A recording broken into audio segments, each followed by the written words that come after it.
Hello viewers, welcome to my channel. Today I discuss long question from the poem Upon Westminster Beach. So let's start. First question, Earth has not anything to show more fair. What does the poet mean by this? Why does the opening line seem to be striking, or what prompts the poet to say so? অর্থাৎ পৃথিবীর আর কিছু নেই যা এত সুন্দর, কবিকে এ কথা বলতে কে উদ্বুদ্ধ করেছিল, অথবা এর দ্বারা কবি কি বোঝাতে চেয়েছেন, কেন প্রথম লাইনটি লক্ষণীয় বলে মনে হয়? Answer is the poet on his way to Dover from London is deeply moved by the incomparable beauty of the city of London viewed from Westminster Bridge early in the morning. It has impressed the poet so much that he thinks no scene in the world is as beautiful as it. Nothing can be compared to the beauty of the sight of the early morning in London. অর্থাৎ আমি এবার বাংলায় translate করছি। কবি London থেকে Dover যাওয়ার পথে Westminster bridge থেকে দেখা সকালের লন্ডন নগরীর দৃশ্য দেখে সৌন্দর্যে গভীরভাবে মুগ্ধ হয়েছিলেন। এরপরে কি বলছে,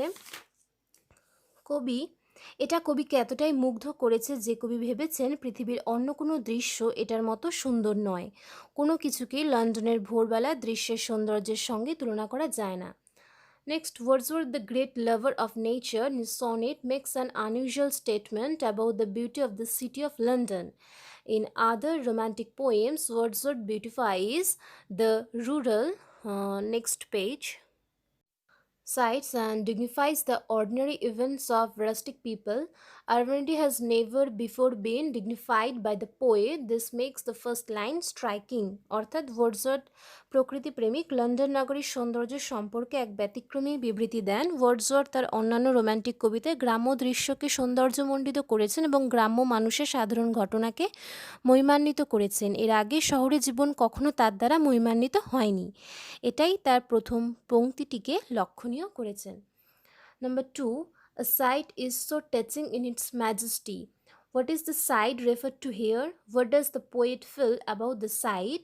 Who would be dull of soul and why? অর্থাৎ এখানে কোন দৃশ্যের কথা বলা হয়েছে, এই দৃশ্য সম্পর্কে কবি কী অনুভব করেন, কে নান্দনিকতা বোধহীন হবে এবং কেন? Answer, the rays of the morning sun, but the London city glittering brightly. This is the sight referred to here. The poet is deeply moved by the incomparable beauty of the sight. The sight is highly impressive in its splendor, and nothing on earth can rival it.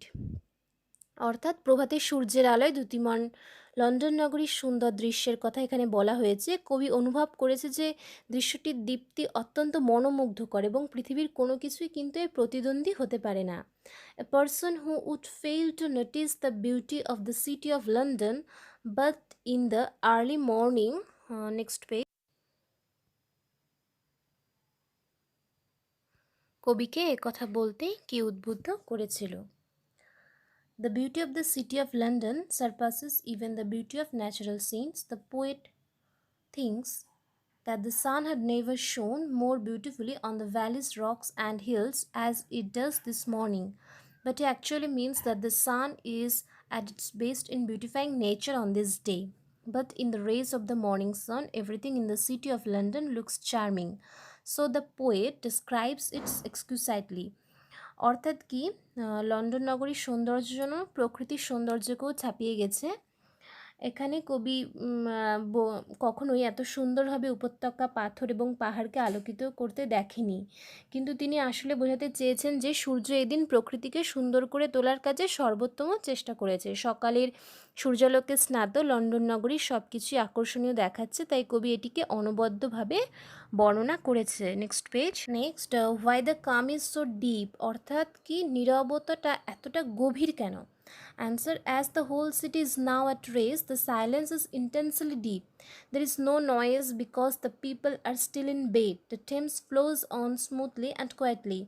It is the profound calm just before the beginning of a busy day. এই নীরবতাটা অত্যন্ত গভীর কারণ সমগ্র নগরী এখন বিশ্রামরত, লোকজনও এখন বিছানায়, কোনো কোলাহল নেই, টেমস নদী বয়ে যায় সাবলীলভাবে এবং নীরবে। এটা ব্যস্ত দিনের শুরুর ঠিক পূর্বের গভীর প্রশান্তি। ওকে, থ্যাংক ইউ সো মাচ।